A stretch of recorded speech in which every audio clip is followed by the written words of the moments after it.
Hello दोस्तों, Bindal law associates में आपका स्वागत है। देखिए, अक्सर तलाक का केस दायर करते वक्त हम लोग बहुत सारी गलतियां कर देते हैं और इस कारण से तलाक के केस खारिज हो जाते हैं।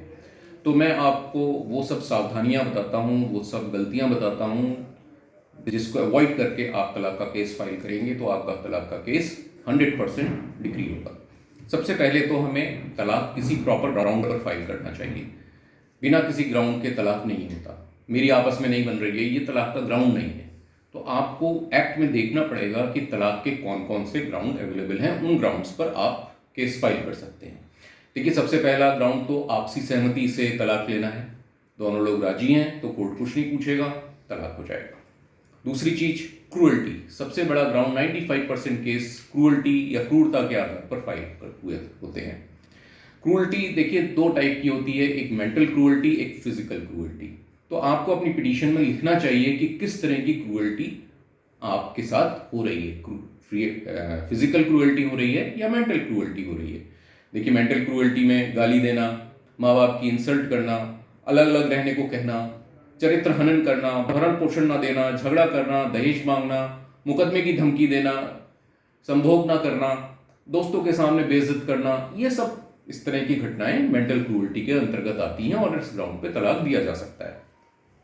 अब फिजिकल क्रूअल्टी में मारपीट करना, अननेचुरल सेक्स करना, अंगों को जलाना, ये सब फिजिकल क्रूअल्टी का पार्ट होती है जिसके ग्राउंड पर आप मुकदमा फाइल कर सकते हैं। तो आप अपनी पिटीशन में ये सब ग्राउंड्स लिखेंगे, लिखना पड़ेगा आपको कि ये मेरे साथ होता है और इस ग्राउंड पे मैं डिवोर्स लेना चाहता हूँ या चाहती हूँ।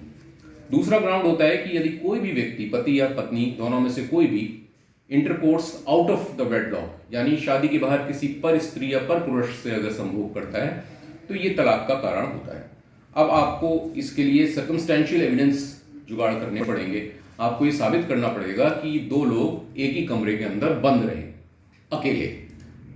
आप इस काम के लिए किसी डिटेक्टिव को अपॉइंट कर सकते हैं जो किसी होटल का पता ढूंढ के ला सकता है, वहाँ की एंट्री ला सकता है, वहाँ पर जो रजिस्टर में एंट्री होती है, वहाँ के जो टीवी होता है, सीसीटीवी, उसकी फुटेज ला के आपको दे सकता है।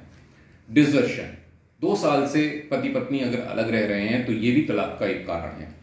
तो इसमें आपको अलग अलग रहने का सबूत देना पड़ेगा, उनका एड्रेस देना पड़ेगा कि किस एड्रेस पे दूसरा व्यक्ति रह रहा है 2 साल से। कोई व्यक्ति ने हिंदू धर्म का परित्याग कर दिया है तो ये बात आपको पिटीशन में लिखनी पड़ेगी कि हिंदू धर्म का इन्होंने किस तारीख में परित्याग किया और अब उनका प्रेजेंट नाम क्या हो गया है। जब हिंदू धर्म का परित्याग करेगा तो नाम भी बदला जाएगा उसका। कोई व्यक्ति अगर अनसाउंड माइंड का है या उसको कोई मानसिक रोग हो गया है तो ये भी तलाक का कारण है और इस केस में डॉक्टर के पर्चे बहुत इंपॉर्टेंट होते हैं। आपको डॉक्टर के प्रिस्क्रिप्शन संभाल के रखने चाहिए। कोई व्यक्ति लेप्रोसी से पीड़ित है या कोई उसे सेक्स डिसीज हो गई है, कोई वनरल डिसीज हो गई है, तो ये भी एक तलाक का कारण है और आपको डॉक्टर के पर्चे और डॉक्टर की एविडेंस की इसमें ज़रूरत पड़ेगी।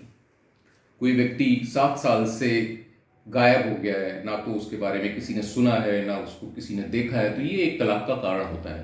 पर ऐसे केसेस में आपको कॉपी ऑफ एफआईआर फाइल करनी पड़ेगी जो 7 साल पहले आपने एफआईआर की थी या पेपर में पब्लिकेशन किया था आपने किसी व्यक्ति के खो जाने का।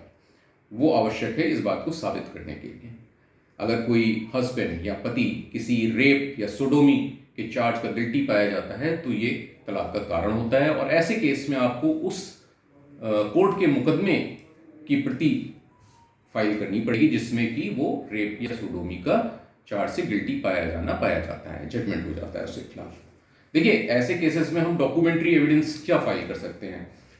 लेटर्स, आपने अपने रिश्तेदारों को, अपने माँ बाप को, अपने भाई बहनों को इस समय समय पे जो चिट्ठियां लिखी हैं और उसमें अपने दुखों का बयान किया है, तो ये चिट्ठियां एक एविडेंस का रूप लेती हैं। और कोई करस्पॉन्डेंस की है आपने किसी के साथ जिसमें कि ये सब बातें साबित होती हैं तो वो एक एविडेंस का रूप लेती है। कोई आपकी व्हाट्सएप चैट हुई हो तो वो भी एक्सेप्टेबल है एविडेंस में। और कोई फ़ोन रिकॉर्डिंग अगर है तो वो भी एविडेंस के रूप में मानी जा सकती है।